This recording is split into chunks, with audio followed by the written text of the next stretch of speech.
Hi everyone, Assalamu alaikum to you all, and welcome back to another amazing episode of the Future Jobs Podcast Show. I'm your host Fahad Jobswala, and I'm student at Rehan School. So, turning on today is Kate Khan. Today in the Future Jobs Podcast, we are honored to welcome an extraordinary guest whose life journey bridges military discipline, cross-cultural education, and global impact.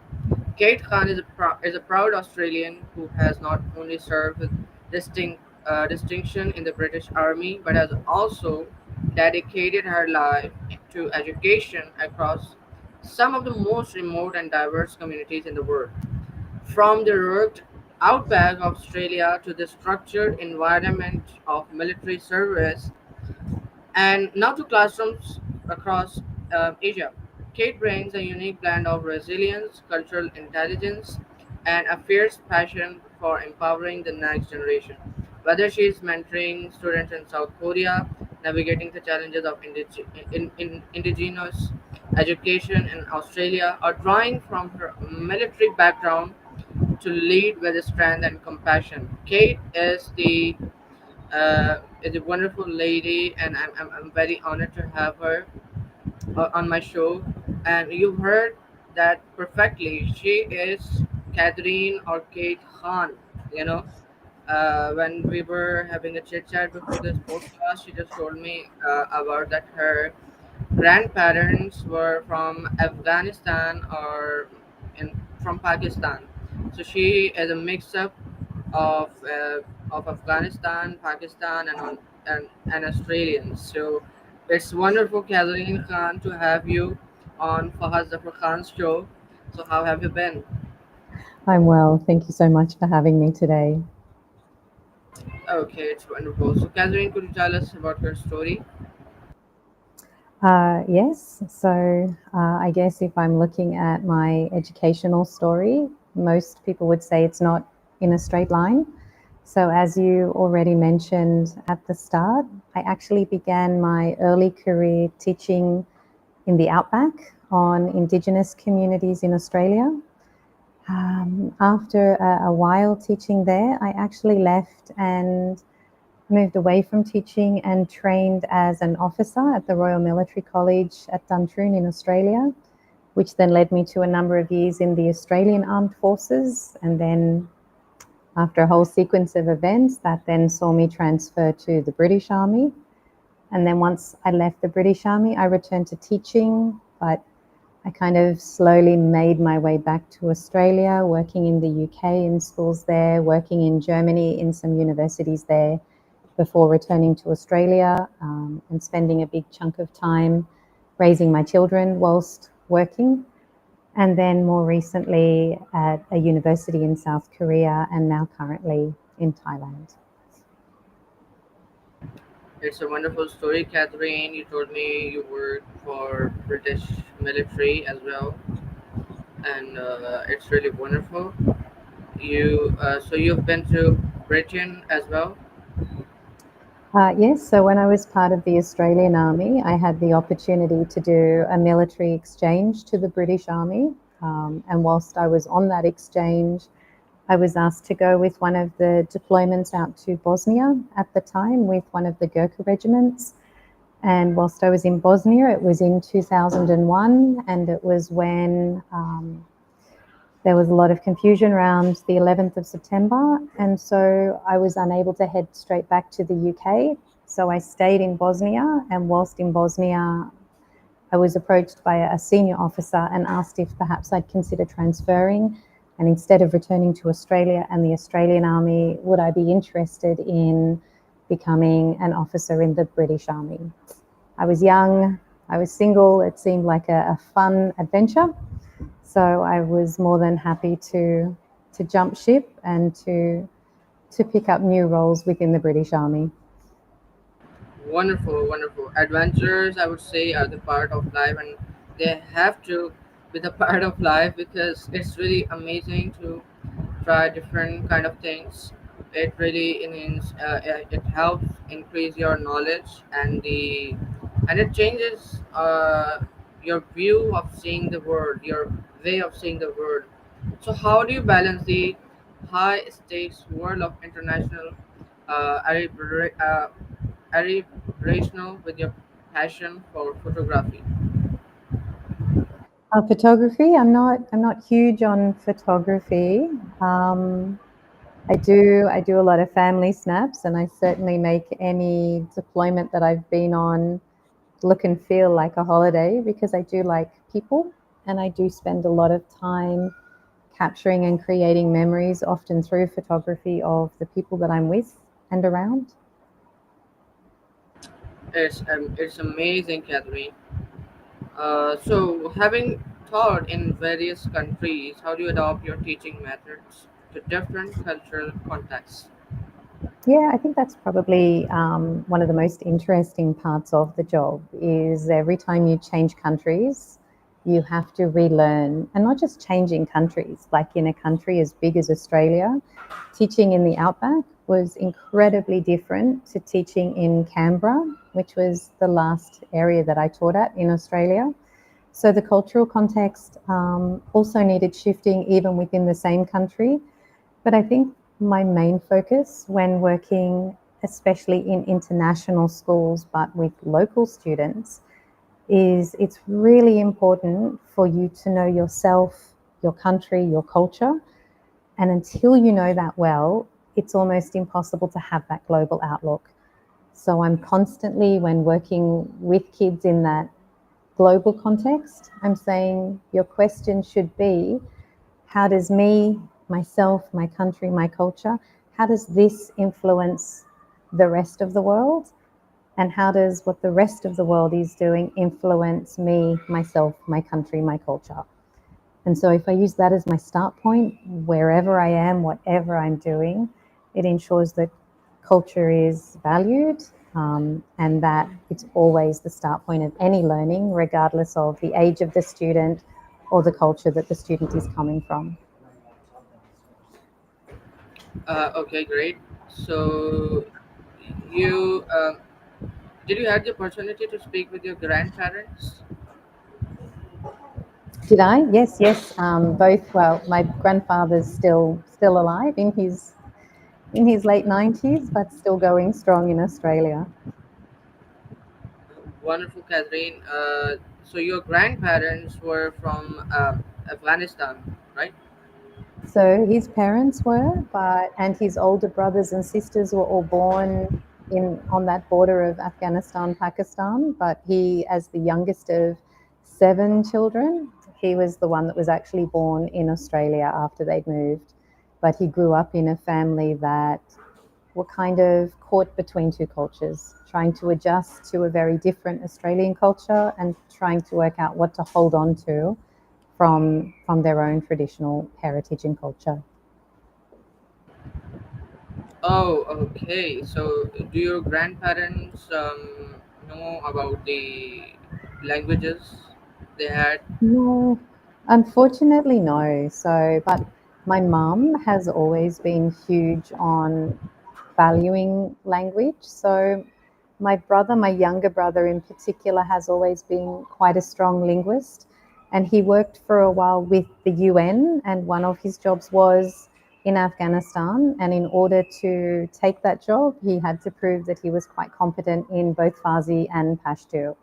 So my little brother has got a fairly competent level of language in those two languages, but it wasn't one that was passed down as such or taught through the family. Okay. So how have you integrated technology into your teaching practices across different countries and educational systems? Yeah, I guess it's kind of grown with me and moved with me. When I was starting out in my career, I was actually in the outback where my email, my Hotmail, is an original Hotmail address from 1998, which is when I think Hotmail kind of hit Australia. So, in those early days, technology was very much a satellite phone. The flying doctor came once a fortnight and brought the mail with him. We had a satellite that meant you could only have one TV station in the entire community on at one time, or it messed with the system. And from there, I've moved to one of my major roles in the Australian Army was designing one of the very first courses of, well, the first of any military, but fairly innovative for any form of teaching and learning at the time. We created kind of an online learning package, but via CD-ROM, because again, the web wasn't really the web that we know it today. So we actually designed a curriculum that had interactive CDs so that soldiers could do their training still in their units, still with their families, still doing their sports and after school activities, and then come into us for 2 to 3 weeks of consolidation and testing. Prior to that, soldiers had to leave their homes, their workplace, their sports clubs, and have 8 to 9 weeks of training and testing with us. So even though it's kind of a bit old fashioned and a bit of a weird, very outdated idea now to have interactive CD-ROMs, it was actually one of the most innovative things that I'd done. And we were then asked to travel to different parts of Europe and to the UK and to model the work that we'd done for other armies to then base theirs on. And when you look at online learning today in most education establishments, our work was kind of the foundation for that. So even though I'm not somebody that I would say is hugely technologically competent, a lot of my curriculum design has always been around innovation in technology, just with other people doing the back end work for me. And then more recently, my work in South Korea was working with Korean teachers who, again, are teaching full time. And if you know anything about the Korean education system, you'll know that it's extremely full on. So, teaching full time, often the primary caretaker at home, often with extracurricular after school responsibilities. So, again, I had to work to design a training course that was accessible and enjoyable to them so they could do the on the job learning, and also one that helped to branch language because my Korean was not strong at all and their English was a language that many of them were not confident in. So technology also came to my rescue there with supporting some of the language and culture requirements and also as a means of making accessible more making learning more accessible for the teachers. So lots of different ways. And now we've got AI that we're juggling in the classroom and looking at how we teach the kids how to use it to their advantage and when it is appropriate and when it's not appropriate. So still learning as I go with that one too. Exactly. You work for British military. Then you are telling me that you were working for current teachers as well. So, like, there are a lot of countries that you have worked for. How working for these different kind of countries shape your view of thinking, and like how these all um, experiences shaped you in your mind? Yeah, I think it's definitely made me more open minded. It's made me stop and think about some of my own practice. And it's certainly made me a lot better in the field of education. I certainly know that after working in Korea, if I go back to Australia, where I have a mix of kids, often from many different Asian countries, I'll have a better understanding of why they make some of the choices that they make, which often I couldn't understand the intense need to always have the highest mark and to do all of this extra tutoring and extra studying. It was very not Australian style education. But now that I've seen why that exists and how that looks in certain countries and cultures, now I'll understand better. And rather than kind of have that knee jerk rejection, I'll actually be able to incorporate that better into my teaching. I think being a mum as well and having kids, so my kids were both born in the UK, but their formative years were very much in Germany. And then when they were still in elementary school, they moved to Australia. And then my daughter came to Korea and now Thailand with me. So I think watching my children grow as as people and as students, and looking at how they bounced around in different countries and cultures. I think that also kind of opened my mind to some of the experiences that kids as well as myself have when working in those different contexts. So your name is Catherine Khan, as we can see here, but your name is Kate Khan there on LinkedIn. And when I saw your email or Gmail, there was also written that Catherine or Kate Khan. So could you explain that what is that and why do you did that? Yeah, it's a very Australian quirk to shorten your name. So I'd never in my life been called Catherine all through my schooling, all through my university student days. I was always Kate. Kate was given the Irish spelling. Again, that's kind of the heritage on my mum's side. And it wasn't until very recently when I moved to Korea that they were adamant that they must use my passport name and nothing else. So I still consider Catherine my passport name. Um, I don't use it very often. I'm finding I'm using it slightly more since Korea, but that's only because I'm still doing a lot of work in Korea with the Korean teachers. I also work for a university in Taiwan, and again, the passport name is what they want on all of their documentation, even though the students on my course call me Professor Kate. So I'm starting to write Catherine more when I have to do it formally, but I still use Kate when it's more in a familiar or a speaking context. But yeah, Catherine is my passport name or my I'm in trouble from my mum name. Wonderful, wonderful. Uh, it's nice, and this is the part of the culture, so it's just as obvious. So uh, what I wanted to ask that, do you have some touch of Afghanistan or Pakistan culture, or is that completely vanished, or like have you completely adopted the Australian culture? Australian culture is very much what I grew up in. So my mum and my dad were both teachers. My granddad was very military. He was quite famous in the Australian military.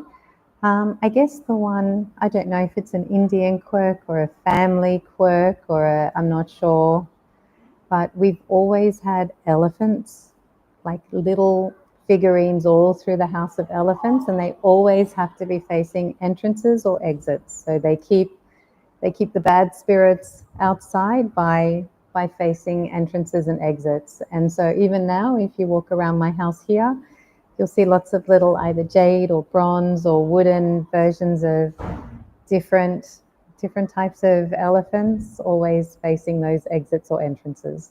So I don't know if that's a cultural quirk or whether that's just a family quirk, but that's kind of always been my thing. It could be Indian culture, but it's not Pakistani or Afghanistan culture. We don't believe in such. Mm. So, what strategies have you found effective in engaging students from diverse backgrounds? I think focusing on them. Everybody likes to talk about themselves. Everybody finds themselves probably the most interesting thing or person in the room. So instead of me putting my thoughts, my comments, my values, my beliefs out there to start with, my style is very much the questioning. So I might put an idea out there, but I'll very much want the kids to respond their thoughts their way. And not just kids, adults as well. So constantly asking them to give me real world examples of things that we're discussing. And of course, those real world examples are things that are relevant to them, their life, and the context of what we're studying at the moment. So asking, not telling, and then this concept of two ears, one mouth. Speak less, listen more. And I think that doesn't match the traditional concept of a teacher in a classroom who, old style, they would stand there presenting their knowledge to the class. That's never been my style. It's always been a case of maybe putting an idea or a concept or something out there, but letting the students, children or adults, bring their knowledge as the foundational knowledge, and then I just help them build it up, but constantly linking to their own context and their own real world examples and understanding. That's very nice. So, can you discuss any professional development initiatives you've led or participated in that had a significant impact on your teaching?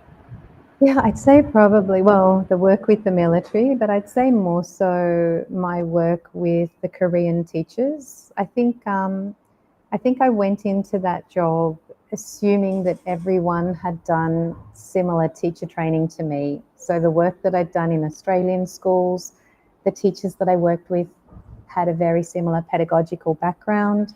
The work that I'd done in the UK and in Germany, everybody kind of seemed to be coming from the same place as me when it came to their pedagogy and how they approached their classroom. So it was a bit of a shock in Korea to discover that often the teachers are masters of their knowledge, but trained to be knowledgeable in their subject rather than trained to make their knowledge accessible to students in the classroom. And I remember one of the professors from a university in Korea who had also spent a lot of time teacher training in Australia saying, when you graduate, a Korean teacher is up here and an Australian teacher is here. So to get into teacher training in Korea, you've got to have a brilliant mark on your final exams to get into that course at university. It's a really hard 4 years getting through the course, and you're kind of, considered to be the best of the best if you make it through and graduate. Whereas in Australia, the mark to get into university is pretty average. The journey over those 4 years is enjoyable as a student, very good student life balance.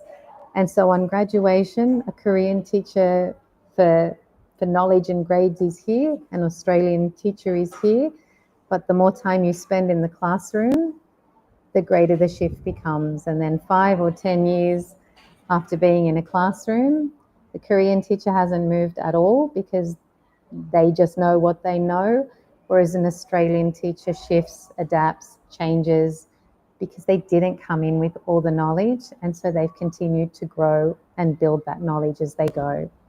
So I think that was the biggest eye opener, working with teachers that came from a very different pedagogical background, making sure I didn't look down on that, making sure I wasn't being condescending about a skill set that I felt was hugely absent, and working instead to make sure I valued the strengths that they came with and supported them in adapting their teaching to better align with the new curriculum that was being brought in. Exactly, amazing. So, how do you approach curriculum development to ensure it meets the needs of a diverse student population? I guess that's very much dependent on the curriculum that I'm building and the purpose for the curriculum. What's the aim? But I think the acronym is terrible now. So I always used to talk about starting off with your SKAs, your skills, knowledge, and attitude. So what's the skills, knowledge, attitude that I want my students to have at the end of this unit or course or on graduation? And that would always be my start point for building curriculum. Then uh, eventually a B was added. So skills, knowledge, attitude, behavior, which again is very contextual when it comes to culture. And then at my current school, which is a really beautiful Buddhist sustainable school, a V was added. So it became skills, knowledge, attitude, behavior, and values. So before I build any curriculum, regardless of what or where, that's the question I have to answer. What are the skills, knowledge, attitude, behavior, and values I want my learners to walk away with? And then with that backwards planning, it's okay, so what do I need to now set up in the day-to-day teaching and learning that suits the students that I have, that suits the school that I'm in or the university that I'm in and the context that the learning is taking place, to get them to that endpoint. And that was the same principle that we used in the military, training soldiers, same principle training teachers, same principle with my younger students in middle and high school.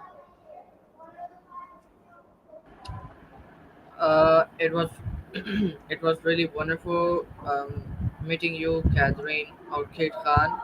It was absolutely my pleasure meeting someone who is from my nation. I've talked to many people but never met any Khan.